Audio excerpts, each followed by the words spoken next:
Bismillahirrahmanirrahim. Assalamualaikum warahmatullahi wabarakatuh. Perkenalkan, nama saya Andini Dewi Rizliani, NIM 1011929 dari kelas 2A Prodi D3 Keperawatan Bakti Tuna Susada. Di video kali ini saya akan menjelaskan tentang logaritma triase metode STAR. Nah, buat kalian teman-teman yang pernah ke rumah sakit, khususnya di ruangan IGD, di sana kalian akan menjumpai garis-garis yang berwarna-warni. Garis ini biasanya diletakkan di lantai IGD. Nah, apa sih sebenarnya triase itu? Jadi, triase adalah pengelompokan korban atau pasien berdasarkan berat ringannya trauma atau penyakit serta kecepatan penanganan atau pemindahan. Apa sih tujuan tindakan triase ini? Tujuannya dapat menangani korban atau pasien dengan cepat, cermat dan tepat sesuatu dengan sumber daya yang ada. Nah, tugas ini merupakan pintu masuk paling awal dari sebagian garda utama dalam pemilihan korban gawat darurat. Jadi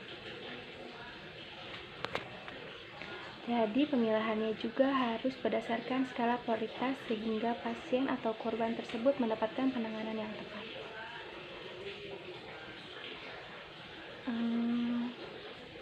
Nah, ketika pasien diantar ke IGD, di sana petugas kesehatan atau tenaga medis akan melakukan penilaian awal. Penilaian ini biasanya disebut dengan dimensi survei. Nah, jadi apa yang dinilai? Yang dinilai di sini adalah airway atau tekanan jalan nafasnya, ada tidak sumbatan jalan nafasnya. D. Breathing, yaitu status pernafasannya. Yang ketiga, circulation, dengan dilihat ada tidak perdarahan yang berlebihan. Yang keempat, disability.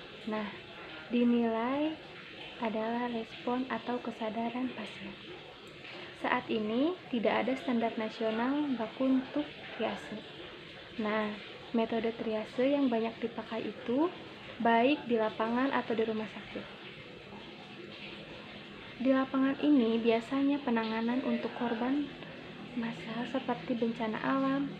Nah, itu digunakan adalah simple triase and rapid treatment atau STAR. Jadi, STAR ini adalah metode pengelompokan pasien berdasarkan labelitas warna.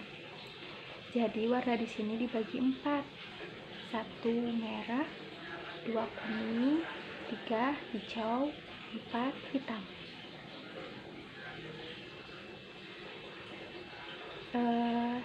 Saya akan menjelaskan satu-satu. Warna merah prioritas pertama.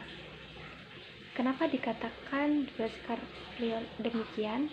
Karena kondisi pasien itu mengancam jiwa, sehingga pasien itu harus memerlukan tindakan segera.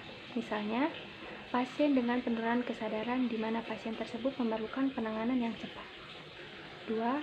Pasien dengan gagal napas atau dengan pasien pendarahan hebat. Pasien-pasien dengan kondisi seperti itu masuk sebagai prioritas utama dengan labelitas warna merah. Pasien ini dengan kondisi gawat darurat. Yang kedua, ada warna kuning atau prioritas kedua. Mengapa dikatakan demikian? Karena keadaan pasien itu mengancam nyawa tetapi tidak memerlukan tindakan darurat. Misalnya, pasien-pasien dengan patah tulang, besar pasien fraktur, misalnya, terus pasien-pasien dengan luka besar, luka bakar, biasanya luka bakar dengan derajat yaitu 2-3. Pasien dengan trauma torak atau pasien dengan luka tusukan. Yang ketiga, warna hijau. Prioritas ketiga. Kenapa dikatakan demikian? Karena kondisi pasien darurat dan tidak gawat, keadaan pasien itu tidak mengancam nyawa, tetapi memerlukan tindakan darurat. Nah, pasien dengan kondisi seperti Apa yang masuk pada labelitas hijau? Misalnya, pasien cedera yang tidak mengalami penurunan kesadaran dan dapat melakukan mobilisasi secara mandiri tanpa menggunakan alat bantu, seperti kursi roda atau juga pasien dengan luka bakar. Luka bakar di sini adalah dengan derajat 1. Bisa juga pasien dengan fraktur minor atau tertutup. 4. Hitam atau prioritas keempat. Kenapa demikian? Karena keadaan pasien itu tidak mengancam nyawa dan tidak memerlukan tindakan darurat. Pasien dengan kondisi seperti apakah yang masuk dengan labelitas warna hitam label hitam itu? Misalnya, pasien yang sudah meninggal atau pasien dengan kondisi kritis di mana kesempatan atau peluang untuk hidupnya sangat sedikit. Jadi, pasien itu masuk dalam labelitas hitam dan prioritas keempat untuk penanganannya. Mungkin itu saja yang dapat saya jelaskan. Mohon maaf jika ada kesalahan. Wabillahi taufiq wal hidayah. Wassalamualaikum warahmatullahi wabarakatuh.